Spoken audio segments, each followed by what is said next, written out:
my son was like, yeah, I'm afraid of monsters. And he's like, okay, great. You've been to the zoo, right? If at this, like, there was a tiger there, there's a lion there. Every apex predator in the world is in the zoo. Have you ever seen a monster in the zoo? No. You know why? Because if they existed, we would have caught them and stared at them by now. The horrifying things at the bottom of the ocean, we've kind of seen. Not all of it. Obviously, there's a whole bunch of it. But kids don't know that. But, like, Alien you can have octopus. this... Alien octopus. Welcome to another episode of Is This for Kids? I am Jonathan Bearded Blevins. I am Katie, MrsRuvi. And boy, do we have a barn burner for you today. Burner. You see what I That did? was so good. Thank That you. was accidental. I have a and couple of anybody dad who plays jokes. it, like, I need somebody to play back the video of John realizing that he made that You think it was pun. accidental? I do. I want you to know like, that one was accidental, but I have multiple puns throughout the rest of the recordings that we're going to be doing over the next few weeks. Your face is so good at, like, when you give away yourself. He was like, oh my gosh, I'm a genius. Oh, that was so good. Okay, I have a question for you to start today. Okay. What are we talking about first? We're not talking. Oh, I'm we're not not going to telling tell you them? yet. Okay, sorry. In a second, though, we will. Huh. In your opinion, Okay. Best female hero in any movie depicted. And don't Wonder Woman, none of that.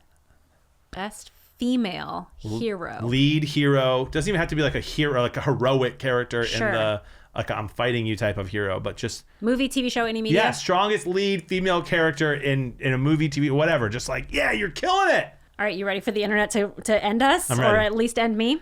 Sansa Stark in Game of Thrones. Everybody hates her. They're wrong. Wait, Sansa, the redheaded one? The redheaded one.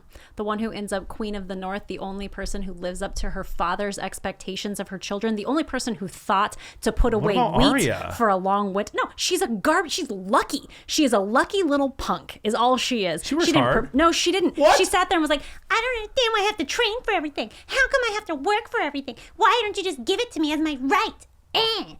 The only reason she stayed alive the whole time was because the freaking hound took care of her, okay? Sansa Stark is out here on her own, getting abused, getting beaten, and she remembers to, like, store up wheat for the long winter. She covers the breastplates with leather. She actually cares about her people. She's a good leader. She's fair. She's just. She's great. And she's not willing to bend the knee even to her brother. Sansa Wow. Stark, best female character. But people don't like her because she's feminine. Because when she was a child, she was annoying. But then again, all children See, are annoying. that's interesting. I just didn't like her because, like, I just found her mostly uninteresting, and I just felt bad for her all the time. Like, It's because you didn't think about it. You didn't look at all the Yeah. things she was doing. She Probably was true. quietly keeping the North alive. I love that. I love that. You know who I think is one of the greatest female strong lead characters of all time? Go for it. Well, before Millie Bobbie Brown in Damsel, it was Julia Roberts in Erin Brockovich. Oh, pretty good. She's pretty awesome, right? That was pretty good. Like Yeah. she was awesome in that film. She really A was. lot of heart. Yeah, she won an Oscar for it. She did. Yeah. See? But then she forgot to thank Erin Brockovich Yikes. in her Oscar speech. That's okay. Eh. She was great, but listen, Millie Bobbie Brown in Damsel. We're gonna be talking about Damsel today. Yeah, it's on Netflix. It's a little bit. It's like a teenage version. Yeah, Game of I was Thrones. calling it preteen Game of Thrones is what it is. If you liked the storytelling and the magic and the adventure of Game of Thrones, but you would really prefer there to be less boobs, swearing, and blood, here you are. There you are. There you are. I agree. And actually, I may give a go at this plot, unless you have plot notes written down already and names of characters. I always have plot notes written down, but I'll fill in characters when you don't know them. Go. Oh, this is really fun. Okay, great. go. Okay, so this is about a family, a dad and a stepmom, and two young daughters of the dad from his prior marriage. Elodie and Floria. I knew Elodie and Floria. Okay. And they live in this town and they're having a tough time. They need money. They don't think they're going to make it through the winter. And so the king has this plan that he is going to marry Elodie off to this really, really rich prince. In Aria. In Aria. In Aria. However you say that. It's a casino in Vegas. Yes. No, there's a U. There's a U. Auria. Great. Auria. And so in exchange for a lot of gold, and it seems too good to be true, and you find out once they get there and live and get to this beautiful castle in this awesome, beautiful area where they have tons of wealth and tons of food, and they're going to be happily ever after, that it is a little bit too good to be true. And the mom and dad, the king and queen of this place, who married their son off to Elodie. Dang it, Elodie. That was Floria and Elodie put It's together. like melody without an M. It is. And they decide that they have to. There's a drag. Okay, you go ahead.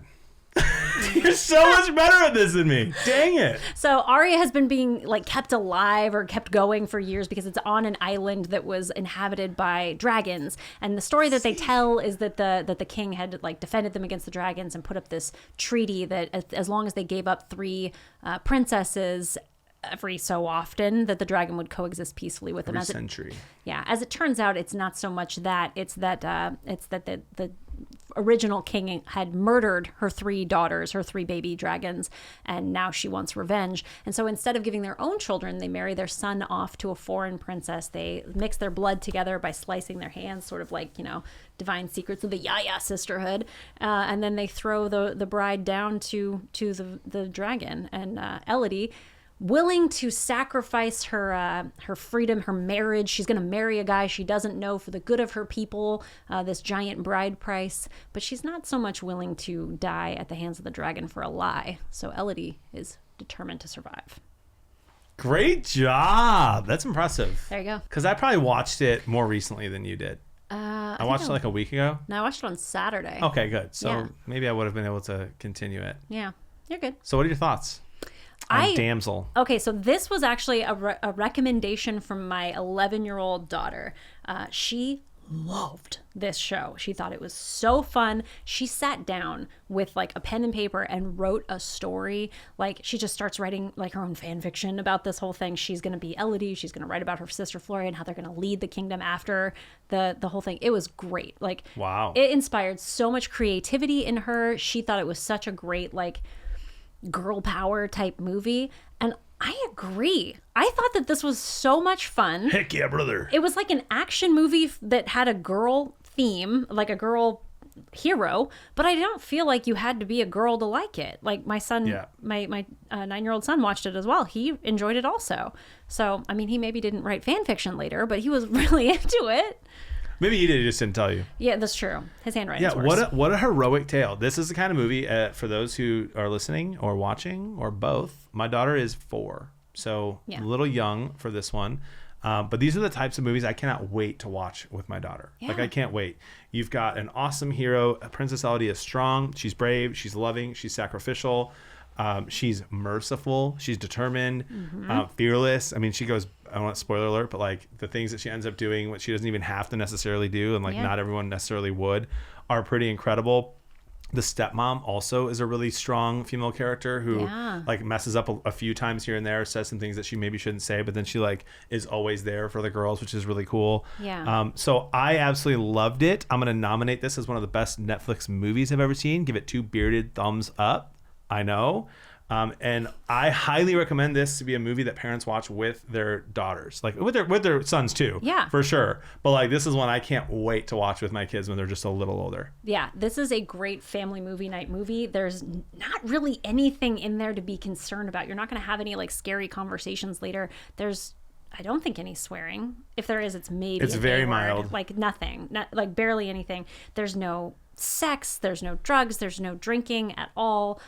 There is violence in the sense of like a dragon burning people. There is one scary part where like a dead body kind of pops up at you that you weren't expecting, but for the most part it's something totally handleable by kids of most age, if they're willing to see something scary. And it's like, there's not even like even in the context of getting married, there's not even references to attraction or anything like that, which I feel like we make so many kids things so sexually heavy and so like who has a crush on who. This was all about duty and honor and those kinds of things, and it inspires that kind of heroic behavior in kids. I thought it was so cool. Such a good movie. I don't know. We don't often get to tell you something's awesome. I'm also looking at Ruby because I think we probably disagree about what age it is okay for, because I do think it was super violent. Like, it was more violent than I expected a PG-13 to be on Netflix. Yeah, I mean, there's impaling, there's burning alive. It's like pretty graphic compared to most PG-13. CGI. Yeah, totally. It's nothing that's going to like scar someone for life by any means. Yeah. Here's the thing. This is where you're at a disadvantage for anything I ever say about stuff like this, because you watch a lot of this stuff with your kids because you know that we're going to do shows on it. Yeah.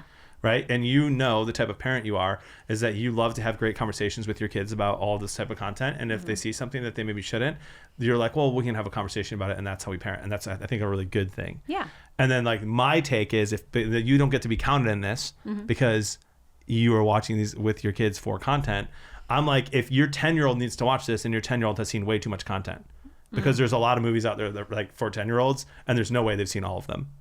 And so you've got a list and like an order of operations. Yes, like, here? exactly. Like Okay. if you haven't seen 101 Dalmatians, the real life version yet, like the old school one, not the newest one, not Cruella, not that one. The original 101 Dalmatians real life movie. If you haven't seen that yet, don't watch Damsel yet. Just wait. There's other movies out there for you. I think it's a perfect like coming of age movie, like 12, 13. Okay. I do. I think it's great. And that's totally good. I come at movies from a position of it is better for your kid to have their first experience of something traumatic as being theoretical or fictional. Because if the first time that your kid ever sees a dead body is their grandfather at his funeral, that's going to be massively traumatic. As opposed to the first actual dead body I ever saw has scared the crap out of me for dead bodies. We talked last month about how I'm scared that Paul McCartney's going to jump up at me. And I always bring up if there's a scary dead body that comes out of nowhere. And the reason for that for me is because the first dead body I ever saw was a person I knew in middle school who died. Who looked like Paul McCartney? No, she was a 8th grade girl. But I went to her funeral with all of my volleyball friends, and she was on our volleyball team, and they had an open casket funeral for a girl who had died in a car accident. So like it was terrible, and that was very, very scarring for me. Whereas like things that I encountered for the first time theoretically in a movie, I can deal with a whole lot better because it allows you to process that emotion without it being real. I've heard people talk about this, like this is why you get a kid a dog, so that when the dog dies, it's less traumatic than when their grandpa dies. You know, that kind of thing. I've been reading this book lately that I'm going to bring up like 1,000,000 times this month. I'm sorry, because I really love it. But it has this whole concept of anti-fragility, that like kids, you hear about like trees that don't do well when they're planted in like the biodome because they don't grow deep enough root systems because they're not subject to wind. The wind pushes on the tree's roots grow stronger on one side, the bark gets heavier on the other side, and the tree becomes anti-fragile. It's able to withstand things because it encountered things. And for me, allowing your kid to encounter violence in a very theoretical sense, like there's no dragons in the world, they're not actually scared of that, or you can tell them that that's not a real thing to be afraid of. This is why monster stories were helpful for kids growing up, because they could encounter these things in theory and grow past them and learn to encounter things in real life. It creates anti-fragility in kids. Interesting. Yeah. So well, you don't have to worry about my kids because we've watched tons of documentaries that are way worse than any of these movies. So my kids are gonna be fine. The documentaries are ruining the Blevins children. Oh my gosh, yeah, 100%. Jody and I look at each other like, what? Okay, but so interesting. We don't have a dog, but we have said to people that the reason we would have a dog is that exact reason that you just mentioned. And I'm trying to think like the first time. I don't know if I remember the first time I saw it. It must have been Touched by an Angel. That show that was on Lifetime. I know, but like I'm trying to remember. I don't know. And like it may have also been in middle school at a funeral, where So and that maybe had a huge impact on me. I don't remember. Yeah, I kind of compartmentalize things and then put them away and then don't ever think about them again. Like so, who knows what kind of impact that had on me? I was scared to go shower because I was afraid my friend from middle school would pop up when I opened. Like I was scared to see her face again. So like not having that be the first. Like I don't know. The theoretical thing I think is very very important. So for me, I would say that this movie is appropriate 8 and up. No way. It's definitely 12 and up. Here's the thing. The plot is morbid. The plot is morbid. It is morbid. That's okay, but this is all fascinating to me. But I mean, how is it any different than... This is going to be a 50-minute episode. We're going to keep talking. I'm just kidding. So sorry. But like, how is it any... yes, it's morbid, but the idea is that you are sacrificing a human being for the good of your people, because both people believe that to be true, right? Like even though... that's what 8-year-olds can understand that. Right. So Robin Wright is clearly a monster in this movie. The queen is clearly a monster in this movie, but she's doing it for the right reasons-ish, kind of. Yeah. She's definitely embracing it far too much, but here we are. That's not different than, Abraham and Isaac. Here's the deal. It's not different than Jesus. We're going to have I'm dead serious about this. Yeah. We're going to, in a couple of weeks when we record next, we're going to have your kids show up on the podcast. Okay. and I'm going to talk to them about things that they're afraid of. But they're going to have to be very honest. I want to know, like, what are they thinking about at 10 p.m. that scares them when lights are off and the doors are closed? Because right now mine don't have any. And I like that. Yeah. I like that. Like, I was horrified every night when I went to bed my whole life of whatever it was I saw. And you don't seem to have that. You didn't have that. No. And maybe your kids don't have that. I was afraid of our furnace. Yeah, see, well, that's furnaces are where Furnaces are monsters scary. live. So, Fire but monsters. I want to know. I want to know what they're afraid of, because like part of this We'll is bring like, them in. my kids would be, if they saw this, my oldest would be horrified of dragons for the next year. 100%. But then you would be able to have this conversation. Like, I had this conversation with my son. One of my sons had anxiety when he was younger. And so we went to a therapist, and we had this whole conversation that was so great, where he said, okay, tell me what you're afraid of. You're afraid of monsters, right? And you know, my son was like, yeah, I'm afraid of monsters. And he's like, okay, great.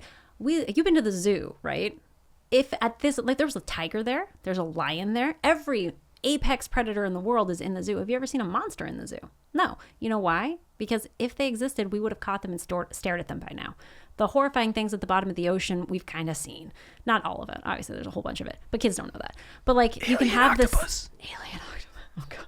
But, like, if it's a fake thing, if the thing that they're afraid of isn't real, you can talk to them about, that's actually not real. What you're afraid of is something, you know, that would be too big for you, or that would be too difficult for you. And the bigger you grow, the more you grow in virtue, the better you are at overcoming things, the less those things scare you. Yeah, get them. Get them. I'm with you. Let's do it. 12 years old. And everybody says 8 and up. There we go. Enjoy I'm Damsel, sorry, Caleb. I tried to get you a movie. Watch it with the family. It's awesome. He still has to watch Winnie the Pooh. There's a lot of stuff we got to do here, you know?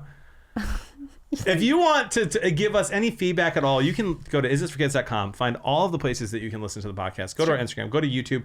If you're listening on audio and you didn't know we have a YouTube, we have a great podcast setup here, great studio. It's awesome. Leave 5-star reviews. Yeah, John's beard is fantastic. You can't leave reviews on YouTube, but you can smash that subscribe button. You can smash the like button and the subscribe button, both. And something about a And you bell. can comment, like, subscribe. Like, comment, and subscribe. There you go. But only good comments. No, I'll respond to your comments. I'm really nice about it. People troll me all the time, and it really doesn't bother me. It bothers me sometimes. Like, I defended you on an Instagram reel this week. Oh, I can't wait to talk about this off air. Yeah. Okay, bye. There's so much content out there for us to go through as parents. I'm Jonathan Beard of Blevins. I'm Katie, MrsRuvi. Let us help you decide. Is this for kids? Is it?